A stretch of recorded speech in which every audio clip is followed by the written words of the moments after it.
Hello, good afternoon everyone, and welcome to Infinite Learning's webinar. My name is Rebecca Anand. We're delighted to be running this webinar today in partnership with Natalie Croome, and we welcome her to speak about leaders who learn, learners who lead. So Natalie's going to be talking about the key roles that leaders have to play in leading the design and the facilitation of professional learning in their schools. Obviously, this is a subject matter close to Infinite Learning's heart. Now, before I hand over to Natalie, just a few small areas of housekeeping. Attendees are automatically on listen-only mode. So we will allow Natalie to deliver her presentation in full, and then we'll have a question and answer session at the end of the presentation.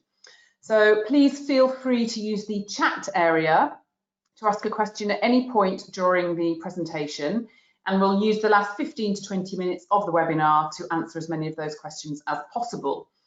Now, just to preempt some questions that we've seen coming in regularly, a video recording of this webinar will be sent to you tomorrow, along with a short webinar survey and a certificate of attendance. We'd be really grateful for your feedback if you could just take a couple of minutes to share that with us. We will also, via email, share a link with you to some additional resources. That will include a PDF of the PowerPoint and some additional resources that Natalie had very kindly shared with us. In fact, some of those are also attached to this webinar as handouts. Okay, so without further ado, it is my pleasure to introduce Natalie Croome. Natalie, over to you. Yes, hello, thank you, Rebecca, and hello to everybody who's joining us from wherever you're joining us. I'm very excited to be invited to collaborate with the great team at Infinite Learning to deliver this webinar for you, to you, and with you. One of the things that I really prefer is to be learning with the learners, and so I have designed today to be very as interactive as a webinar can be in this format. So I will be inviting you to reflect and think, and perhaps some of the questions that I pose, because a lot of what I do comes from an inquiry-driven background, it may prompt you to make an associated comment as we go through that we can talk about later on. So yes, I've got. We're going to work through a PowerPoint. That's to guide me as much as you, and so this is something that you'll receive and you'll be able to refer to later on. And I'm going to start with a little bit of an introduction through the PowerPoint, and then I'm going to come back to talk to you about who I am and why leaders who learn, learners who lead is so important to me, and something that I have found is of great interest in lots of different settings and school environments. So who might be joining us here? You'll see the audience that we suggested might be interested in joining us: school leaders, whether people think of themselves as administrators, as directors, as managers, as leaders of learning. All of those people are our target audience, but I also acknowledge that there might be some people joining us today because, of course, leadership directly affects teachers. And so there may be people here who, as is mentioned here on the bottom of the list of potential audience members, there may be aspiring leaders joining us, or there may be teachers who really are thinking about their relationship with their leaders, and this can also be interesting for them. So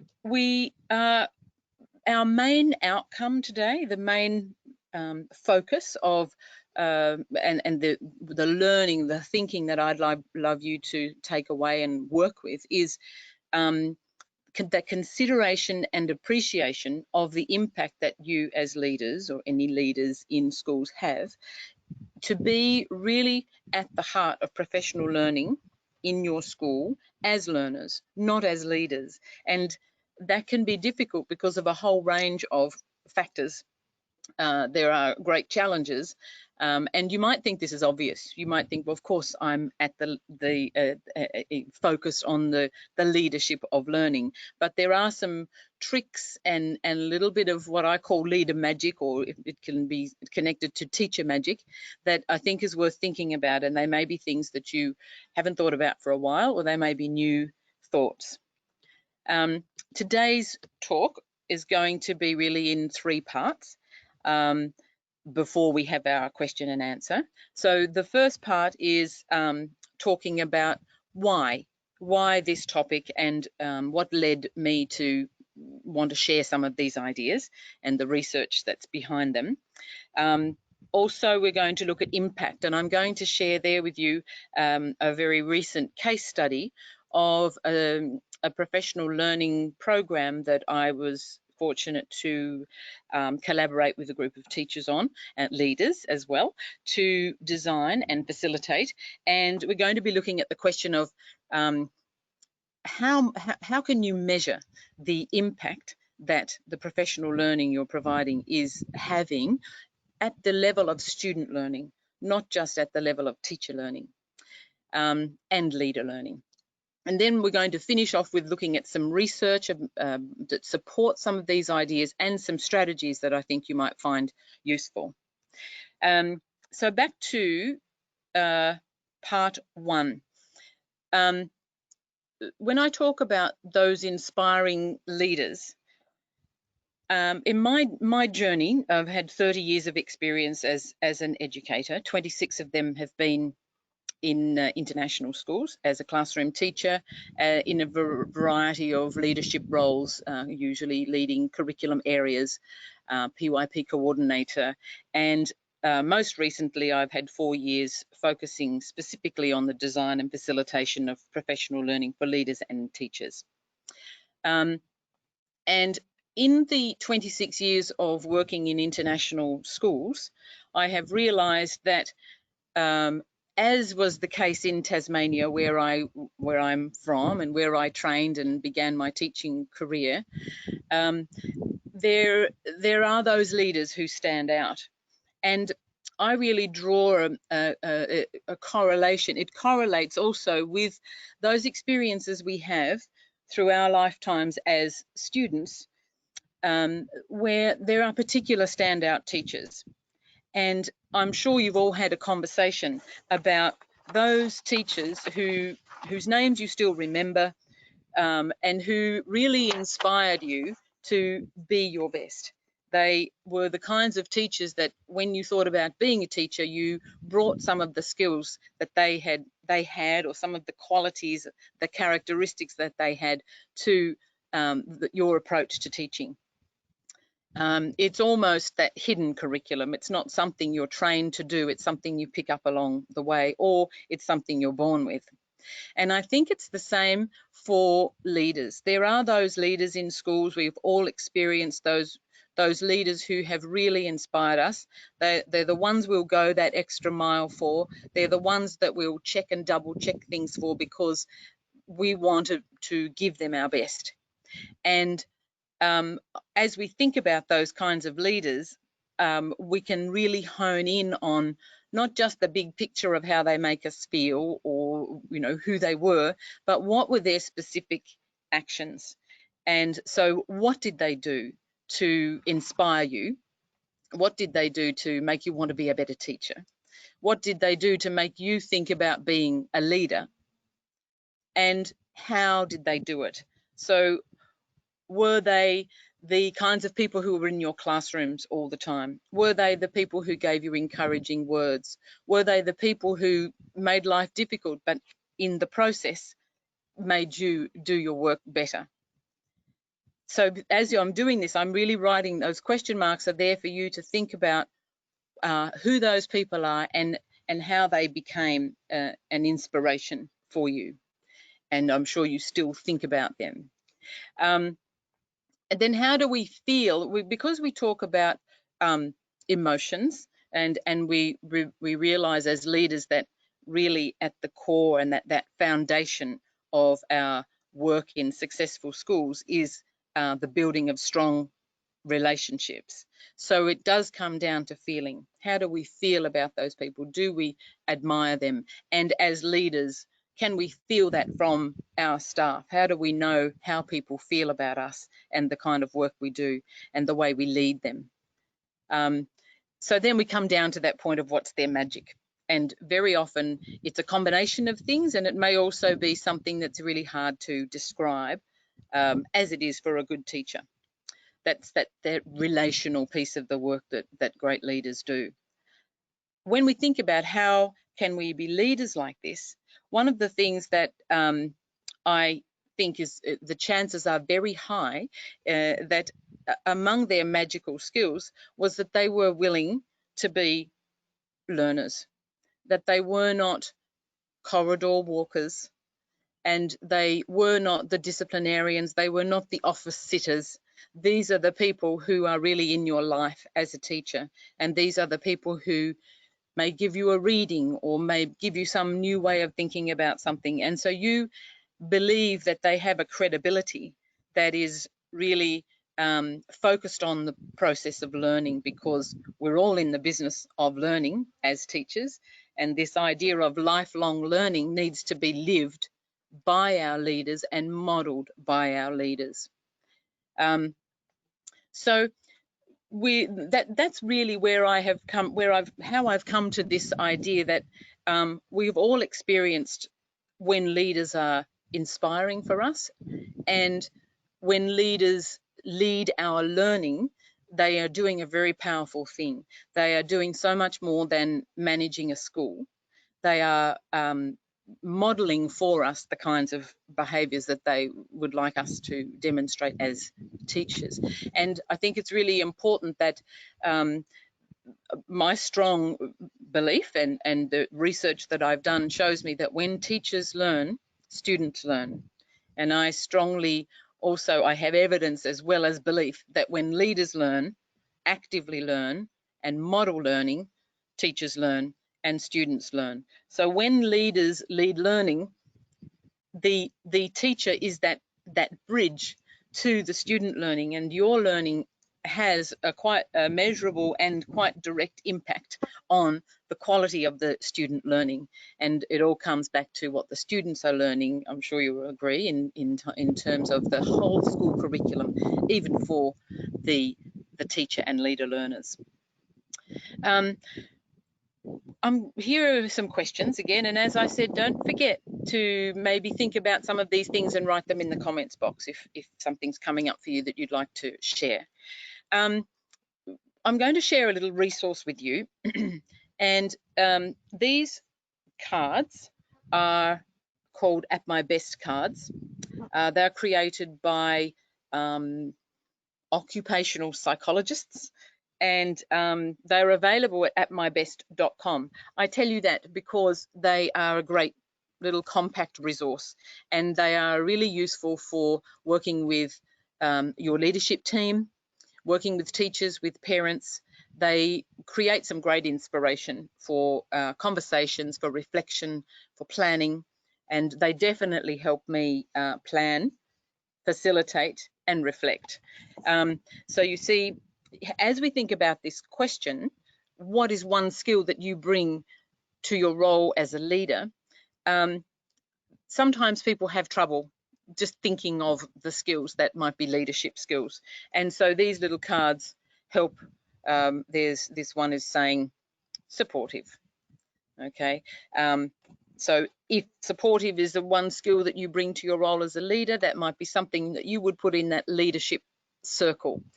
Don't worry about the fact that those two circles are separate, because the whole point in the minute is that we're going to bring it together to talk about when leaders are learners and when learners are leaders.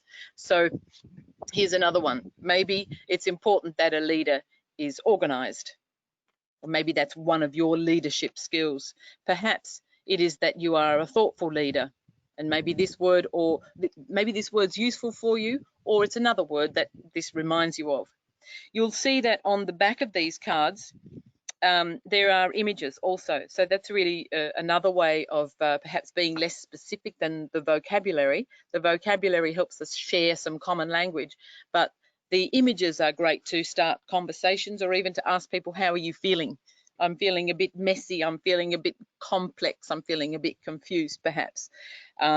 Whereas this one might be quite a different feeling. So these are great cards to use for you to lead in professional learning in your school. You can have them out on a table as people come in, and it really gets the conversation going.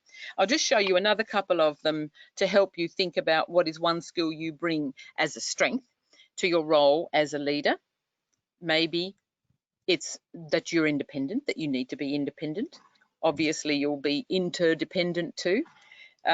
It may be that you're a determined leader, that you don't let things slip and slide, that you're making sure that the things that need to get done. And one more, we'll talk about approachable. Maybe these are also not only useful to describe strengths, but to describe goals and to outline goals. So as we continue through now to the question that's there in the circle for the learner, it's the same question, but about skills that you might bring to your role as a learner. And this might be forgetting about being a leader, but how do you approach learning?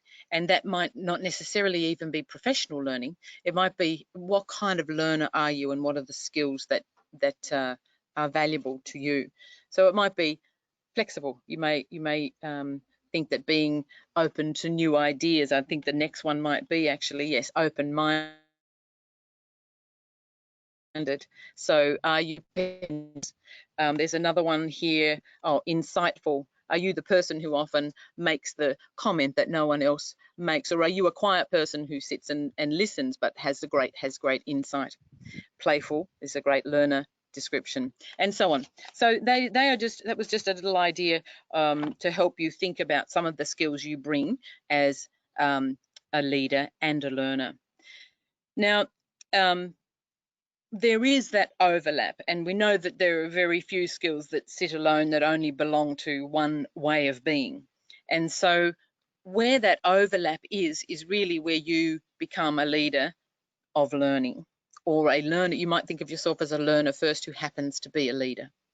And I know that there are leaders in schools who feel that they are closer to the learning than others, but I do think that all of our administrators and directors can not only gain from the learning, but gain in terms of building relationships in our schools, as long as it's authentic and sincere, by really becoming those people who are right in the middle of that Venn diagram of being active leaders as learners.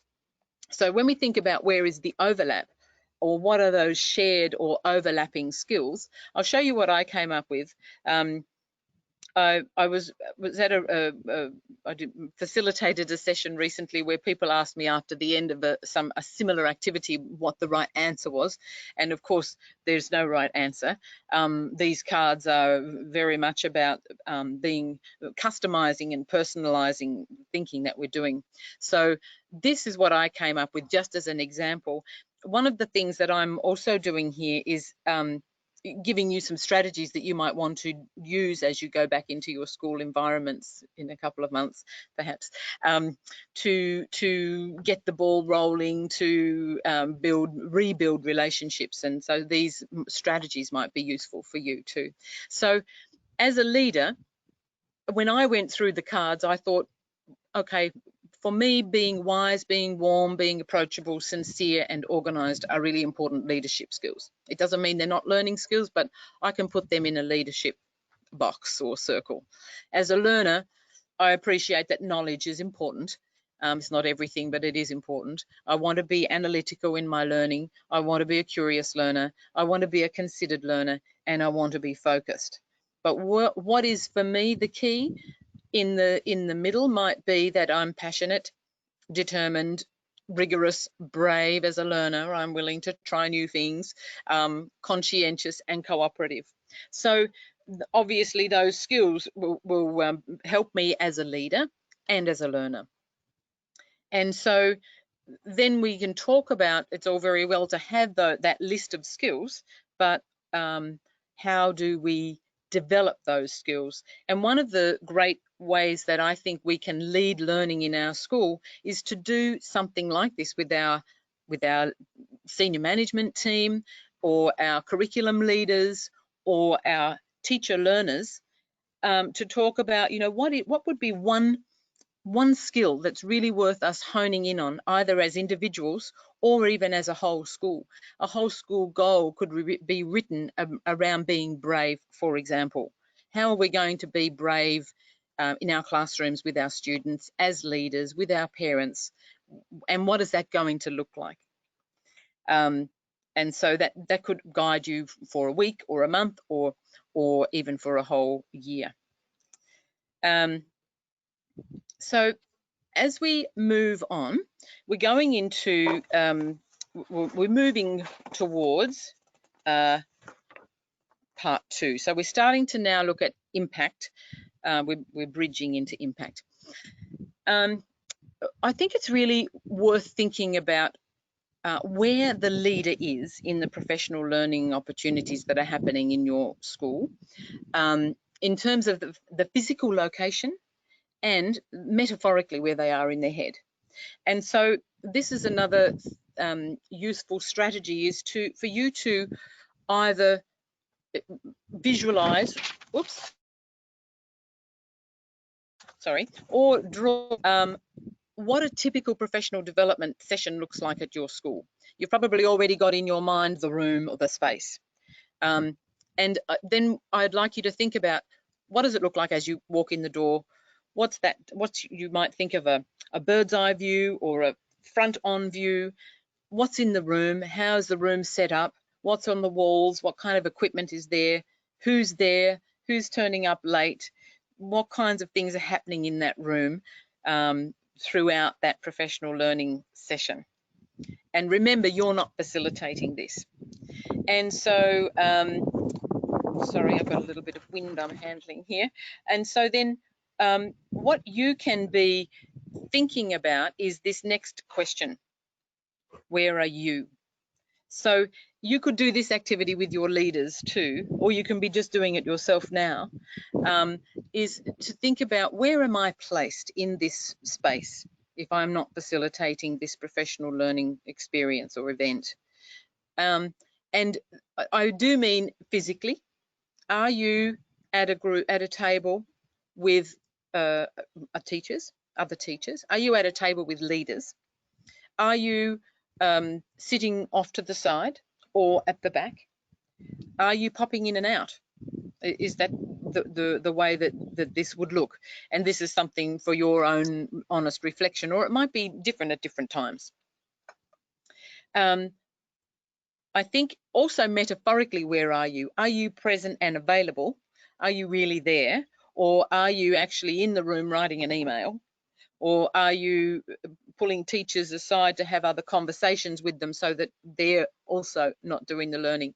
I'm not sure whether many of you are saying, yes, I do those negative things that you're talking about, but I think we all know how it feels when leaders are doing that, when we feel like they're not valuing the learning that they're expecting us to do, because they may even give us the impression that they're above it all, that they've learned all of this before and they need us to learn it, but they don't have time for the learning. And I think, imagine if a teacher did that with their students. It's not very engaging, and it doesn't really model those lifelong learning behaviours that we all value. So what I wanted to do, after you've got that visual for yourself of what the room looks like and feels like, and what you're doing in that room, and where you're sitting, and how you're feeling, and how you're building relationships and demonstrating learning behaviours as or one of the leaders in the room, I wanted to show you some images. And these are images from sessions that I have led in the last year. So as I show you these next images, I'd like you to think about, what is the leader doing?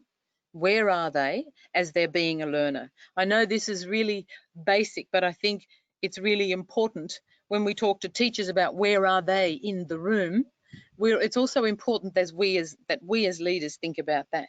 Is the teacher behind the desk? Is the teacher with a group of children on the carpet? Is the teacher up the front? There's a place and time for all of those things, but are we having enough variety as leaders also in our placement in professional learning opportunities? So when you think about these pictures, you might think about, what kinds of actions are being demonstrated and what kind of commitment is being demonstrated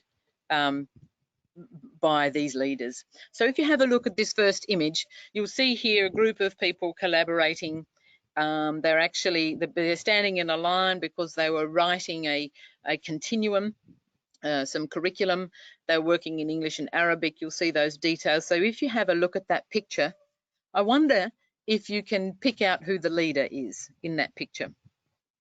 And I'm not sure what you might look at. You might look at placement in the line, you might look at body language, but I'll tell you that the leader is the person, the blonde lady second from the left. And the reason that I think this is important is because she is right in the center of the learning. She's not watching the teachers do the activity. She's not saying, oh, I don't want to give them the answers, or I don't want to tell them what to do, so I'll just stand back, which can seem like the right thing to do, but she's right in this, involved in this activity, and she doesn't know where it's going to go either. She doesn't have the answers, and she's not managing the activity. She's participating. Here's another one. So keeping in mind that I'm standing as the director and facilitator in this photo, so we're not talking about me in this case, we're talking about the other people in this photo. Where is the leader? Which person is leading? And so you see there's a group of 4 colleagues who all work in the same school here, and it just so happens that the leader is the lady sort of with her right side to us in the black and white striped shirt here. She's doing a read aloud. She is actually leading this activity, but she's very involved. It could have been any one of those people who did that activity, and she is right in the center of the learning. So she's taking a leadership role in this particular case, but she's also embedded in the learning. Here's another example. The 2 people, myself and a colleague, standing at the end of the table. You'll see that I'm not referring to us. Who might the leader be in this image? I'm sharing these examples with you to think about what you are doing during learning. Are you making notes? Are you chatting with friends? Are you texting and saying, this is very important that I do these jobs? Or are you very present? In this example, the leader is the only gentleman there in the photo, and I've had lots of discussions with people about what his body language is telling us. I know that we don't want to be too aware of what people are thinking of us in our learning sessions, but it's really important to be aware of the fact that people follow more what we do than what we say. And so when you find the leader, it's easier to follow the leader.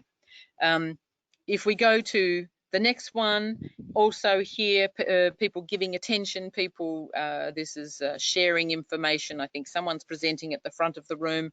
And in this one, there are 2 leaders, the lady closest to us on the right, and the lady third from the right. They are the leaders, but you'll see that they are modeling and they're being sincere. They are really involved in learning and taking on this new knowledge.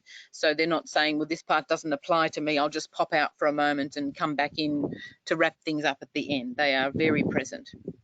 Of course, thankfully this one wasn't taken in one of my sessions, but this one is just talking about the directive kind of approach, which we're going to talk about later, as in terms of where does our emphasis need to be. So we might be telling people, learn this, but if we're not demonstrating that we've learned this and that we value the learning, then we're giving mixed messages, I think. And so we don't want to be the disciplinarian who's saying, you do your PD. We want to be doing it with them.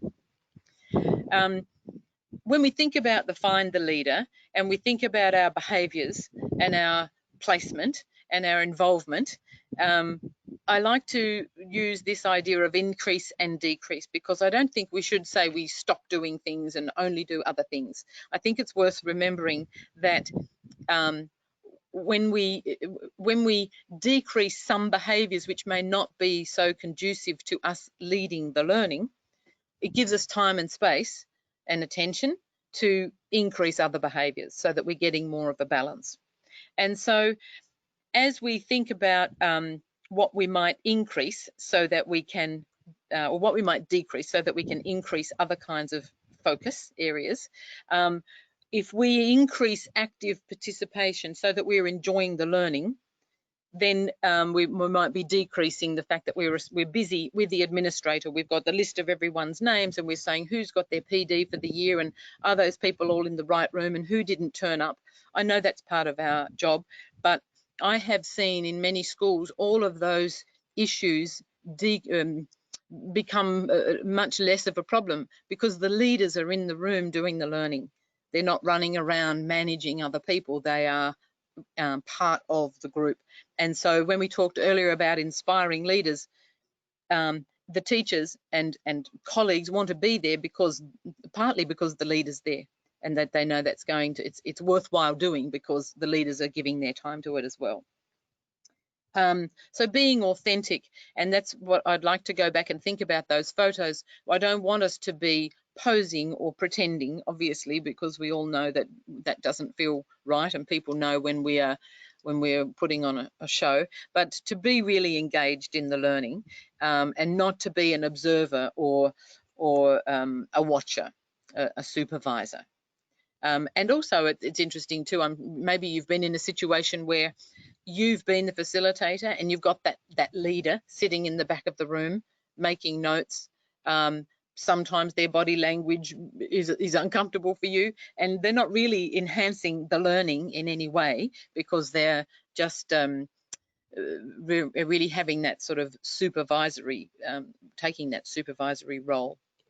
So modelling learning behaviours, thinking about the skills that we were talking about earlier, and I know that some people have used these as leaders to say, next time I go to my PD session, I'm going to decide that I'm going to be more practical in the session, or I'm going to be more, there was another one here that I was looking at earlier, I'm going to be more approachable. You know, making sure that perhaps you're joining with other people in the group more. And also, so that next point there, the decrease was about being inconsistent. I think it's really important that if you're part of the learning, you're always part of the learning. You don't go to the first session and the last session and forget the middle, that you are regular and that you're reliable, and that the teachers know that you value it because you're there. Or it may not be teachers, it may be other leaders. And so we're talking about there, the last two that I put onto the screen was demonstrating curiosity.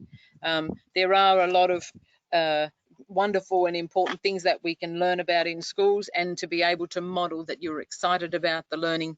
It's like a teacher who introduces a book to read to their students and says, this is a really great book, I really love this book. All of a sudden you've got everyone's attention, and I think that's the kind of thing we can be doing as leaders as well, is talking about how you're inspired by the learning and it's contagious.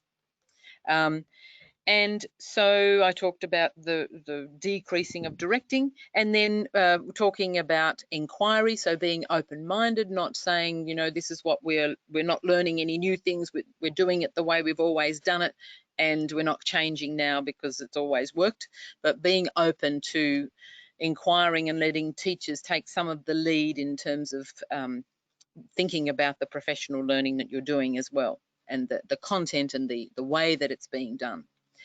So there you can be an equal inquirer, or you can take that step back and see what happens when the teachers ask their own questions. And then we're looking at that difference between being a growth mindset person. It's connected to that other point about being open-minded. Are we fixed and saying, you know, we're not changing our curriculum or we're not changing our schedule because it's too difficult? If there is a need for it, because you're part of the learning, that need will become apparent, and then you can demonstrate the extent to which it's possible for you to have a growth mindset. So now we go into this next part, which is about the impact of professional learning.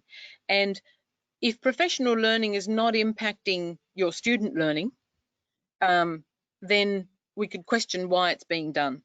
Because if professional learning is really just about giving teachers some time in another place to think about other things, but you're not able to have evidence of what's going on in the classroom that's different because of the professional learning, or how you as a leader are different because of the professional learning, then we could be wasting our time and money. Here's another nice little task that you could do thinking about it now, or you could take to a team that you'd like to work with. So it's another useful tool. It wouldn't have to be used the way that I've used it here, but you could adapt it to your environment. So if you think about a recent professional development event that you have been part of, particularly one I think that was in your school or evolved or was grounded in your school. So not one that one teacher went off to and did, because the chances of that having impact, as we know, is, in terms of having impact on the whole school, is quite limited. It may have an impact on the teacher themselves, but it may ripple out slowly, but it won't have an impact that you might be able to measure in the way I'm speaking about here. So if you think about some professional development that has been done by a team or by a whole faculty, if you were to describe the impact in the column on the left here, you might talk about the classroom started to look different, or the children started behaving differently, or the parents were at school more, or children were doing their homework more, or whatever the impact was. You could then start classifying that impact into some different, those different columns there to help you analyse where the impact lies from your professional development. And this is going to come back in a minute to how you can use this to lead learning by doing some analysis of the impact. So was that impact expected or unexpected? Was it measurable and observable? Did it directly affect student learning? I think we all want that our professional development to directly affect student learning through the teacher learning and the leader learning. Was it a positive impact or a negative impact, and so on? You can read the rest there and you'll have it to look at in the future. So this starts us focusing in on how am I going to, or how are we as a team going to be leading the learning by looking at the impact of the current learning or the recent learning, and how we can start from impact and almost do a backwards design. If we want this kind of impact, what kind of learning do we need to do, and what kind of learning do we need to model? So when, if I just, I'm actually going to click through a little bit of this and take you to the next slide here. When professional development has, I would advise you, if you're interested in this, have a look at that screen before, the one that's here that talks about when was the last time PD had this kind of impact in your school. There's a there is a lot of impact you see here from one professional learning experience that was done across 2 grade levels, with the leaders very embedded in that learning. And why it had such a profound impact is really focused on this point, which is in one of the articles that I've attached to this webinar, which is about leaders behaving as the chief learners and modelling all of the learning behaviours that were asked of colleagues and staff. And I think that's really key because, excuse me, I'm just going to slide down here so I can see where I am. It's really important because I think we've all experienced that those times where we as teachers or as leaders have been asked to do something and we're not sure whether the person who's asked us to do it could actually do it themselves. And when you are in the middle of the learning as a leader and you are prepared to do all of the things that the teacher learners have been asked to do, it really builds not only your learning and your ability to lead with credibility, but it helps you. I'm just going to jump onto, sorry, I've got a little fly here. It helps you improve the impact of your professional learning in your school environment. Here are some strategies that I think, I talked about strategies earlier, some strategies of effective leaders who learn. The first one is always a challenge, that we try to participate without dominating. So we might make a decision that we're not going to answer all the questions. Very often, without even realizing it, the leader is the one who grabs the pen and the piece of paper for a group brainstorm. And it might also be that the people who are in their group have almost sort of pushed it towards you, expecting you to lead in that way. Leading as in being the person who writes the information. So we can try to make sure that we get ourselves out of those roles so that we are one of the group and not always the one standing up doing the sharing of what your group came up with. I know it's a challenge, but it's really good to try to be the sometimes in that less dominant role, and to be an active listener. I'm going to come to that point again a little later when we talk about those members of our staff who we have perhaps challenges with. Being vulnerable, going back to that idea of bravery, open-minded, being out of your comfort zone. Some of the most powerful things I've seen in professional learning experiences is when the leader has actually said, I'd never understood that before. I'd never heard that before. This is all new to me. And I think that just like we tell teachers that they need to be saying to students, I don't know the answer to that, we as leaders need to be demonstrating that so that our teachers know that we are really learning with them, that we're not sitting there watching them learn. And this is another important point here, I think, too. Admitting that you are learning. It's something I often hear when we finish a conference or a workshop. Very often leaders, not just leaders, but I do hear leaders say, I didn't really learn anything. It was all information that I had heard before. And it was reaffirming for me or affirming for me, but been there, done that. And I think it's really important for us to make the goal to say, as I leave the room or when people ask me about the learning, I'm not going to default to that, I've already learned that, but to try to come up with something really positive that we did come away from that session with. And that can require us to be perhaps a little creative, but I think it's important to say, well, the presentation style was very different, or the room was set up in a way that I hadn't seen before, even if that's all you can find. It's like we tell teachers, when we've got difficult moments with students or students who we're having trouble with in terms of relationships, we're always looking for the positive. We're always looking for that area where we can say we've grown and we've learned, and that we model that for our teachers as well.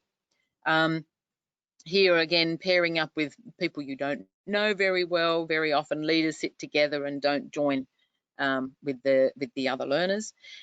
And then this idea of if you've been asked between the sessions to do some work on some strategies with students in the classroom, I've seen some of the most effective leaders in schools go and knock on teachers' doors and say, can I borrow some of your students? Or can I take your class while you're doing something else? Because the strategy that we learned in our professional learning experience, I really want to try that strategy out to see how it works with our students in our context. And that is so powerful. Teachers really appreciate the fact that you may not be able to do it all the time, but if you do take and make the time to do that, it builds so many bridges that you'll be benefiting from in the future if you are prepared to be the teacher and learn as a leader, learn about the teaching that you're asking the teachers to do as well. This little chart I'm not going to spend too much time on. but you've got it in your, this is just to help you hone in on the kinds of goals that you'd like to set for your professional learning. And then this article, I'd really recommend that you read. It's the one called 5 Things That School Leaders Do That Make a Big Difference for Teachers.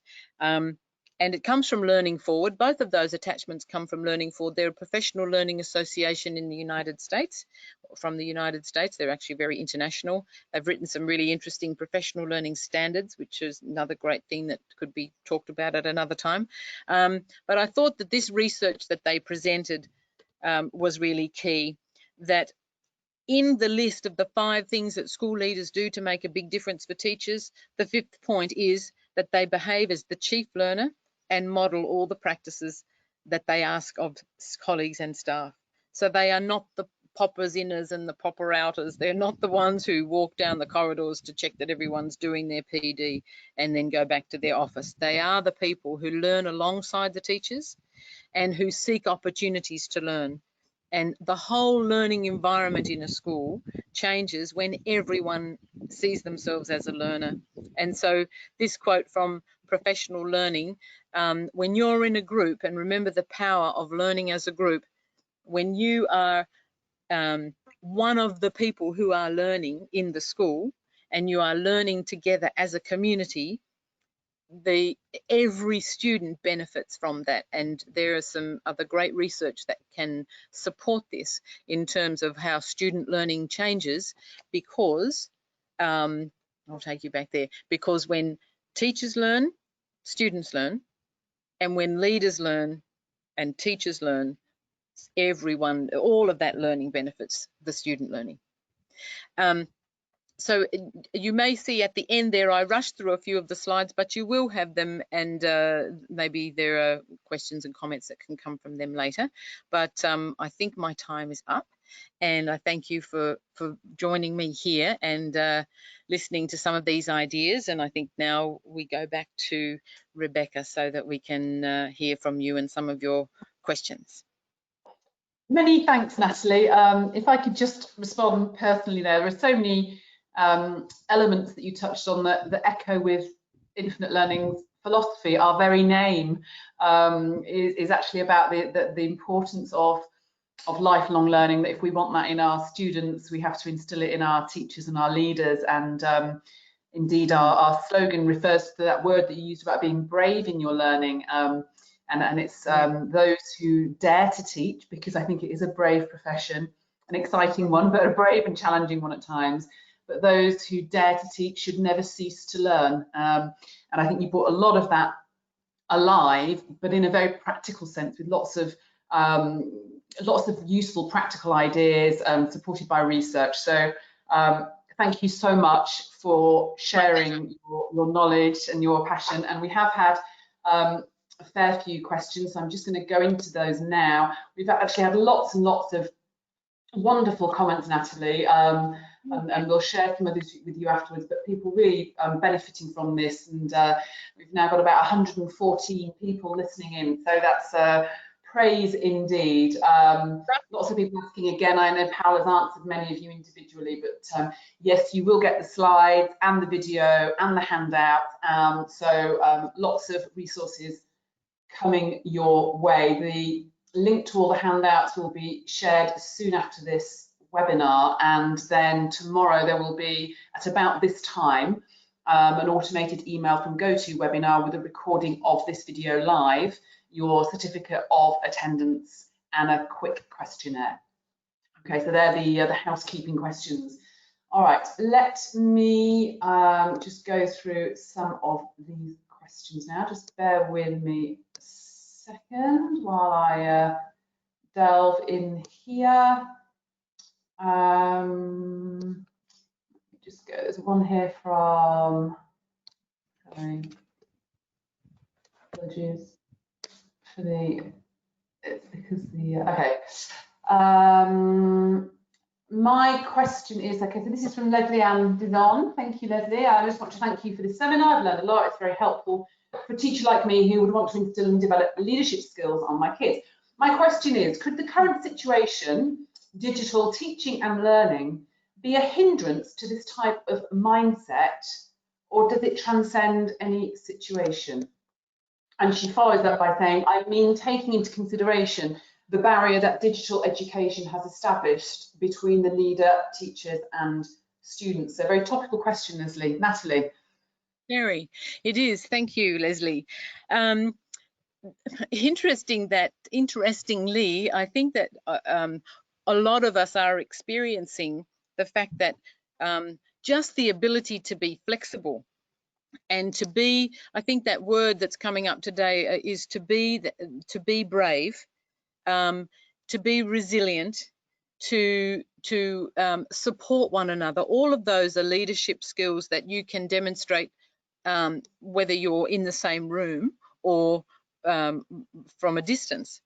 And it doesn't always have to be about professional learning. It might be, as you say, even about the digital learning side of things and supporting one another by saying as a leader, I've never used this, or saying as a teacher to your students, you know, this is all new for me, this is all new territory, by being approachable, by being patient. All of those skills, I think they do transcend any kind of learning experience. It is harder, and perhaps we have to be more creative in how we do that digitally. But remembering that we're all learning a lot of new things at the moment, and even acknowledging just that very fact with the people who you can't be close with in terms of physical distance at the moment, but you can be sharing with them the fact that, you know, we're all going through the same kinds of experiences. That's really important as a leader.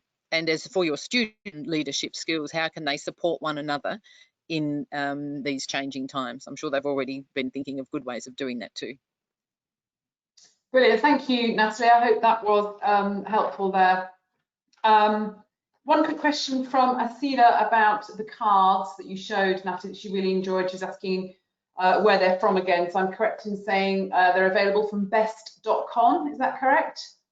They're called, it's from @mybest.com. I don't know whether you can see that, @mybest.com. They have on their website these cards, and they also have an online version and a product called 360, which you can work with digitally.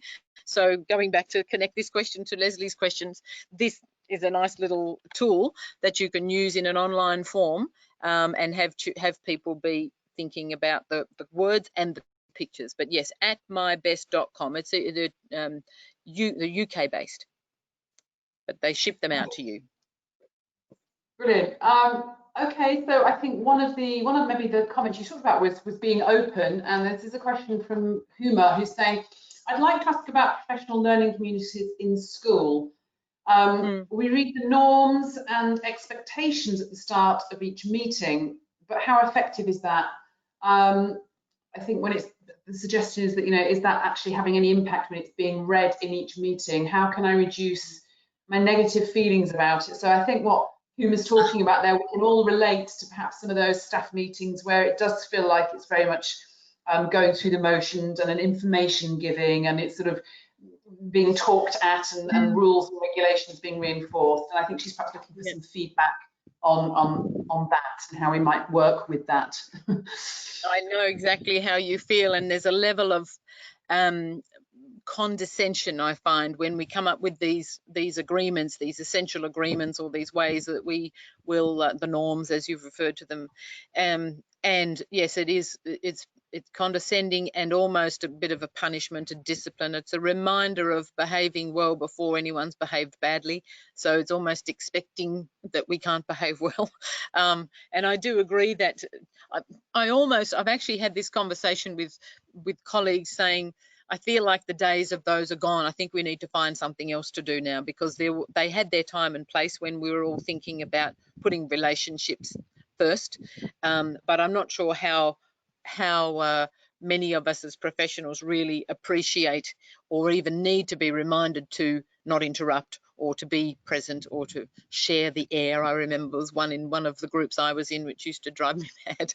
But one of the things that I think is a good way to use something like that is to, without being patronising or without treating people in an immature way, but to use them as reflective tools. So instead of reminding everyone at the beginning, don't forget to not do these things or to do these things, we could say, you know, you could even nominate a few people in a session to say, look out for someone who did this or who did that, and at the end we'll acknowledge that good behaviour, or that good behaviour, that the way that people manage themselves during the session that added to our learning. You could use them perhaps more as a reward and less as a punishment. So just one thought.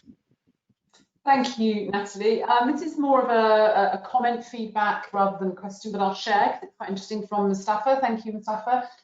Yes, you should make your students feel that you are part of the event and you are helping them and not pretending to be involved, not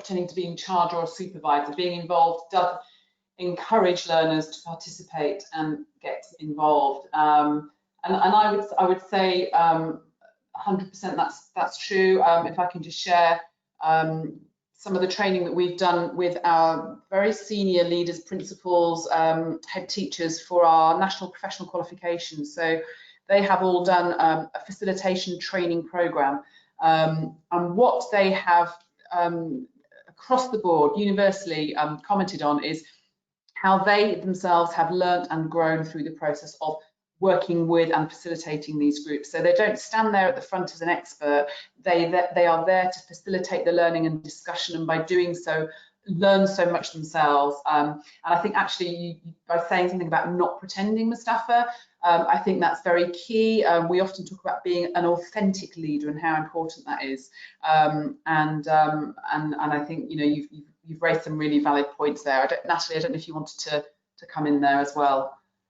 It does remind me of something that I did want to mention about something someone said to me once about it's possible to lead from the middle, or it's possible to lead from behind. We don't always have to be in the front. And leaders, when we talk about leadership skills, it doesn't mean that they're the ones in the front saying, come on, everybody else, that they can often be quietly in the middle or behind the scenes, still very present and authentic, but changing the way that they demonstrate those leadership skills, and therefore showing that they're not pretending, that they really are involved. Yeah. Guys, apart from just lots of comments saying really inspiring webinar, thank you so much, which I'm sure will make Natalie very, very happy, and certainly it does for us to hear that wonderful feedback. I'm going to bring things to a close now, as we've just got a couple of minutes left. Just some thank yous and some further information. We have had about 115 people in attendance today, so that's a huge number and clearly shows the interest in professional learning, which in itself is hugely exciting and reassuring that there is still that passion for knowledge and to continue your own learning. By being here, you are doing exactly that. You are learning through this webinar and through Natalie's expertise. If you have any questions that weren't answered, or you'd like any further advice on leading professional learning in your school, please get in touch and we will be more than happy to assist you. Just to repeat that you'll get this video recording of the webinar tomorrow, along with a webinar survey and a certificate of attendance. And we're also going to send out an email with the PDF of the slides and 2 other additional resources that are also attached to this webinar. Next term, just for your information, Natalie is an expert in professional learning, but also specifically in English as an additional language. And next term, we're going to be running a course with Natalie entitled Teaching Young Children in English in Multilingual Contexts. So obviously highly relevant to Dubai, the Middle East, and many places across the world these days. So please do visit the e-learning section on our website, www.infinitelearning.ae, to find out more. We'll include details of that in the follow-up email as well, and some links to make that easy for you.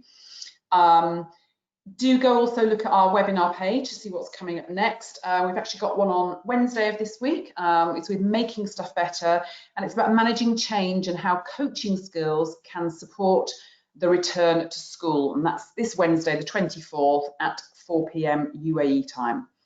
So until then, thank you once again, Natalie. And we hope to see you all at our next webinar. And we hope that we'll see many of you on Natalie's online course starting in the new academic term. It's virtual, it's online. So if you've enjoyed this experience today, we very much hope that we'll see some of you there for that programme. Natalie, thank you and goodbye. Thank you. Bye. Bye.